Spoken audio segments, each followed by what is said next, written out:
Raghuvanshi civil service academy में आपका स्वागत है। हमारा आज का जो विषय है उस विषय के बारे में बहुत कम भारतीयों को पता है और हाल ही में उस विषय को हमारे माननीय प्रधानमंत्री नरेंद्र मोदी जी ने संसद में उठाया है और वो विषय है एक द्वीप के विवाद का, जो 1974 में भारतीय द्वीप होते हुए श्रीमती इंदिरा गांधी जी ने श्रीलंका को सौंप दिया। तो आज हम इसी द्वीप के बारे में बात करेंगे और ये मैंने यहाँ पर हमारे भारत का नक्शा बनाया है और आप देख सकते हैं ये यहाँ पर श्रीलंका लगा हुआ है। श्रीलंका के ऊपर उत्तरी तट पर यानी नॉर्थ में ये एक जगह है जाफना, यहाँ पर एक जगह है जाफना और जाफना में भी जाफना के अंदर आती है, इस जगह का नाम है नेंदुनी। ये उत्तर का आखिरी तट है जो भारतीय सीमा से लगता है और ये हमारे भारत के दक्षिण में राज्य है तमिलनाडु और वहां पर ये मदुरई है, ये रामनाथपुरम है और ये रामेश्वर है और यही रामेश्वर और इस नंदेड़, ये जो आपका नेंदुनी है, इसके बीच में ये द्वीप है और इस द्वीप का नाम है कच्चा तीवु द्वीप। इस द्वीप का नाम है कच्चा तीवु द्वीप और यही हमारे लिए यहां पर आज विवाद का जो विषय है उसको हम बहुत अच्छी तरह समझेंगे।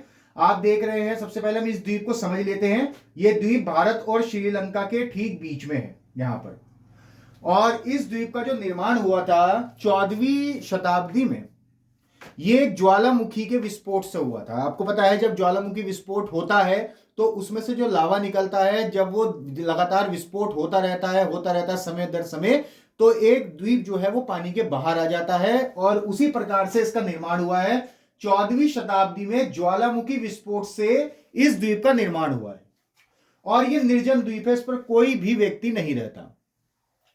इस द्वीप का जो क्षेत्रफल है 285 एकड़ में फैला है और जो इसकी चौड़ाई है वो 300 मीटर है। रामेश्वर से 12 मील दूर है और जो नेंदुनी है श्रीलंका का, उससे 10.5 मील की दूरी पर है कच्चा तीवु द्वीप। अब इस द्वीप का पहले हम इतिहास जान लेते हैं। आप देख पा रहे हैं कि ये जो द्वीप है हमारी बंगाल की खाड़ी को अरब सागर से ये जोड़ता है और आप यहां पर देख रहे हैं, यहां पर पाक स्ट्रेट यानी पाक जल संधि है, जो हमारी जल संधि है समुद्र में भारतीय क्षेत्र से श्रीलंका में जाने के लिए और श्रीलंका का यहां आने के लिए एक जल की संधि होती है, ये वो जल संधि है पाक स्ट्रेट। और ये पाक स्ट्रेट आप ये मत समझिएगा कि ये पाकिस्तान के नाम पर है।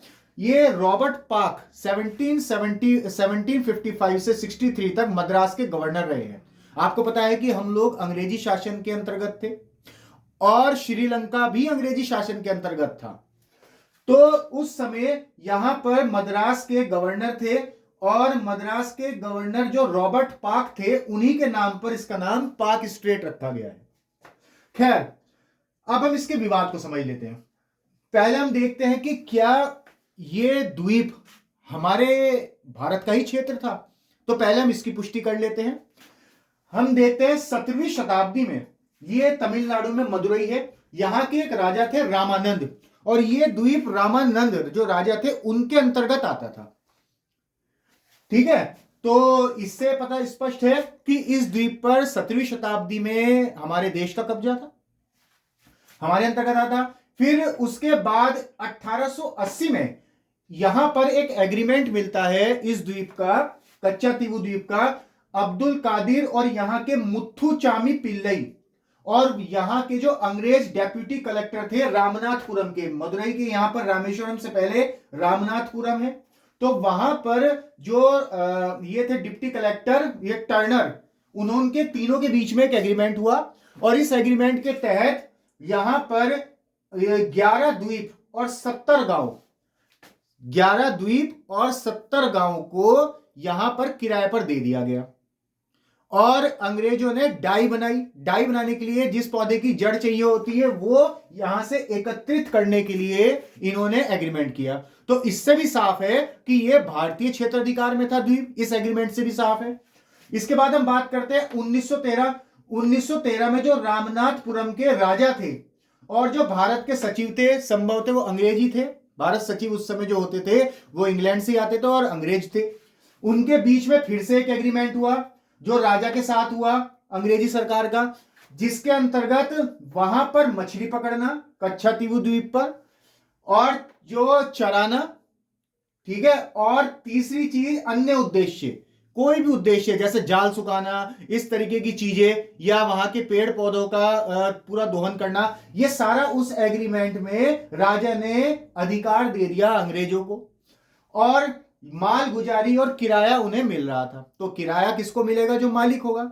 तो संभवतः रामनाथपुरम के जो राजा थे उनका अधिकार यहां भी 17वीं शताब्दी के बाद बना हुआ है 1913 तक। इसके बाद 1815 से 1948 के बीच में आप ये देखिए कि ये जो एग्रीमेंट हुआ है 1815 से 1948 के बीच में श्रीलंका पर ब्रिटिश आधिपत्य था, यानी ब्रिटिश शासन श्रीलंका के ऊपर था।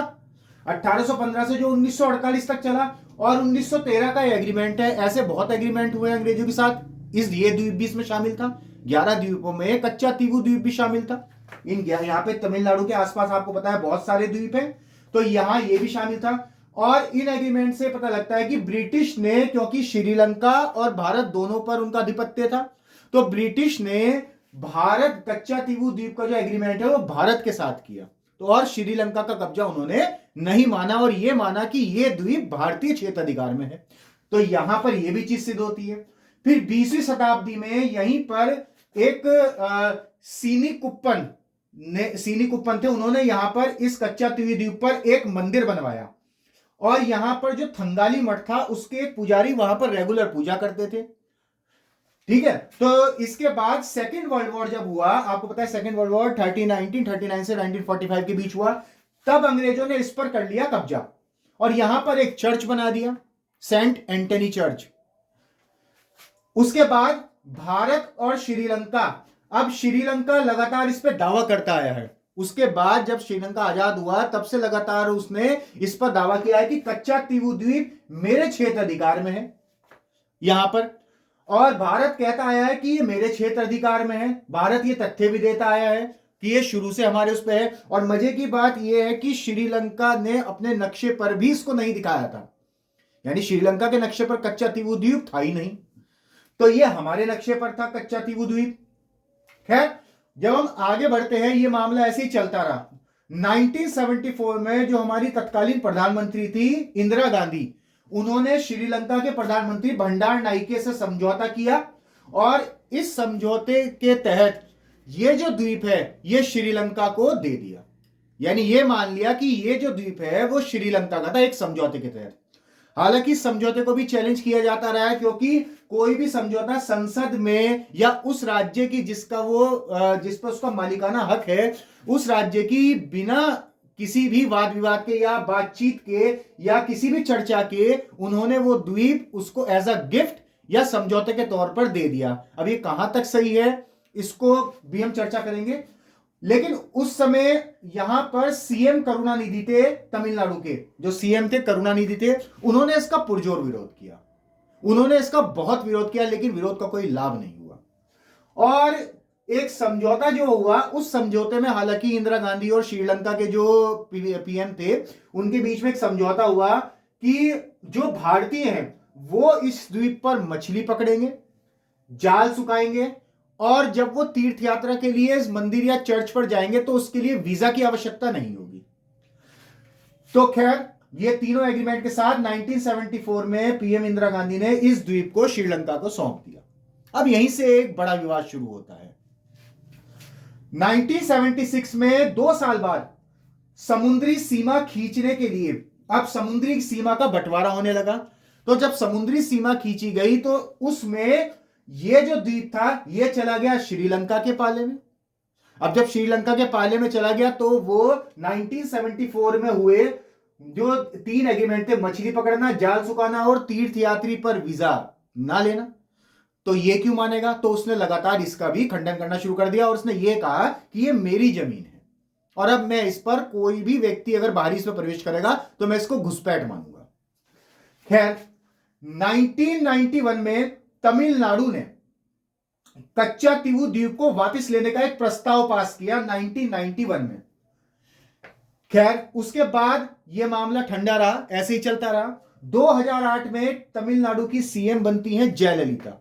जयललिता ने सीएम बनते ही सुप्रीम कोर्ट में तुरंत इस समझौते को चैलेंज किया और केंद्र सरकार को वहां पर खींच लिया और उन्होंने कहा कि इस समझौते को निरस्त किया जाए और इस प्रकार का कोई भी गिफ्ट, भारतीय संपत्ति का कोई भी गिफ्ट किसी अन्य देश को देना इलीगल है, असंवैधानिक है। खैर, यह मामला सुप्रीम कोर्ट में चलता रहा। इसके 3 साल बाद 2011 में सीएम जो थी जयललिता दोबारा जीत कर आई और उन्होंने फिर इसको वापस लाने का प्रस्ताव पास किया, पर फिर यथास्थिति, केंद्र ने कोई ध्यान नहीं दिया इसकी ओर। 2013 में केंद्र सरकार का एक बयान आता है, वो ये कहते हैं कि श्रीलंका जो है, हम उससे ये जो दिया गया है ये समझौते के तहत दिया गया और हम उससे वापस नहीं ले सकते क्योंकि ये द्वीप उसी के क्षेत्र अधिकार में आता है। 2013 में आपको पता है तत्कालीन जो समय सरकार थी वो कांग्रेस गवर्नमेंट थी। इसके बाद 2016 में हमारे जो मछुआरे हैं यहाँ के, वो लगातार इस द्वीप के आसपास से मछलियां पकड़ते आए हैं सदियों से और यही उनकी गुजर बसर का, जो तमिल भाई थे अपने मछुआरे, उन्हीं की गुजर बसर का ये एक साधन था। तो ये 2016 में श्रीलंका के पीएम और वहां के एक मिनिस्टर ने ये कहा कि यदि कोई भारतीय मछुआरा हमारे क्षेत्र में आकर मछली पकड़ेगा तो हम इसको घुसपैठ मानेंगे और हम उसको तुरंत गोली मार देंगे। और ऐसा हुआ भी। इसी उसमें तमिलनाडु के हमारे जो कई तमिल भाई थे मछुआरे, वो मारे भी गए उनकी गोलियों से। जो वहां की तटरक्षक सेना थी उन्होंने उनको गोलियों से मारा भी। खैर, मामला तूल पकड़ा और 5-7 साल तक ये ठंडा रहा। लेकिन अचानक अगस्त 2023 में जब अविश्वास प्रस्ताव पर बहस चल रही थी तो बहस से पहले ही सदन में से विपक्ष वॉकआउट कर गया और हमारे जो पीएम है नरेंद्र मोदी, उन्होंने इस मुद्दे को संसद में उठा दिया और उन्होंने कहा कि सीधा आरोप लगाया कि कांग्रेस गवर्नमेंट ने हमारी मां भारती को छिनबिन किया और हमारे क्षेत्र को जो दूसरा देश था उसको सौंप दिया एक समझौते के तहत। उनको क्या अधिकार था? पीएम जो हमारे नरेंद्र मोदी जी है, उन्होंने ये संसद में स्पष्ट रूप से उल्लेख किया और यह भी बताया कि तमिलनाडु की जो गवर्नमेंट है, वहां की जो डीएमके सरकार है, वो लगातार उनको पत्र व्यवहार करती है कि हमारे इस कच्चातीवू द्वीप को वापस लिया आया जाए, इस पर हमारा अधिकार है, सदियों से हमारे क्षेत्र में रहा है। अब यहां तक भी बात सही है और यह मामला जो कई समय से दबा हुआ था, अचानक से ये फिर से तूल पकड़ गया पीएम मोदी जी के बयान के बाद और लोगों को पता भी लगा कि हमारा एक ऐसा भी द्वीप था जिसको गिफ्ट में दे दिया गया था श्रीलंका को। खैर, अगर हम उस समय के तत्कालीन कारण की बात करें कि क्या कारण रहा होगा कि पीएम इंदिरा गांधी ने आनन फानन में समझौता किया, तो 1974 की एक परिस्थिति है जो सबसे मजबूत होती है। हालांकि कई विशेषज्ञों ने इस पे अपनी थिंकिंग दी है, राय दी है, लेकिन जो सबसे मजबूत परिस्थिति लगती है वो ये रही होगी कि आप सभी को याद है कि हमारे भारत का पहला परमाणु परीक्षण 18 मई 1974 को राजस्थान के पोखरण में हुआ, जो पूरी दुनिया से छुपाकर हुआ था क्योंकि उस समय जो परमाणु परीक्षण है यूएनओ के 5 स्थायी सदस्य ही कर पाए थे और भारत पहला देश था जिसने उनके अलावा ये परमाणु परीक्षण किया। तो इस परमाणु परीक्षण को करने के बाद ये सफल भी हुआ, जिससे कई देशों की जो आंखें थी वो हमारे भारत की ओर थी और इंटरनेशनल दबाव बहुत ज्यादा था हमारे ऊपर क्योंकि हमने छुपकर ये परमाणु परीक्षण किया था। तो इस इंटरनेशनल दबाव, इसका नाम था ऑपरेशन स्माइलिंग बुद्धा।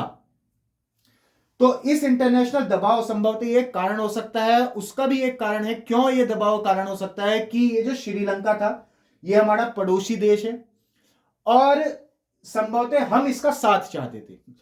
और 1976 में जब ये दोबारा दूसरा एग्रीमेंट हुआ था, गुट निरपेक्ष शिखर सम्मेलन की अध्यक्षता जो थी वो श्रीलंका करने वाला था और ये भी कयास लगाए जा रहे थे कि यूएनओ की अध्यक्षता भी श्रीलंका ही करेगा। तो संभवतः इसको एक बड़ा कारण माना जा सकता है, लेकिन जो सही कारण है वो आप लोग समझें। और ये हमारे कच्चातीवू द्वीप का जो भारत श्रीलंका विवाद है तो ये चल रहा है। अब देखते हैं कि हमारे द्वीप पर जो सुप्रीम कोर्ट में मामला पेंडिंग है उस पर क्या फैसला होता है या हमारी केंद्र सरकार इस पर फैसला लेती है, तो इसको देखते हैं और समझते हैं।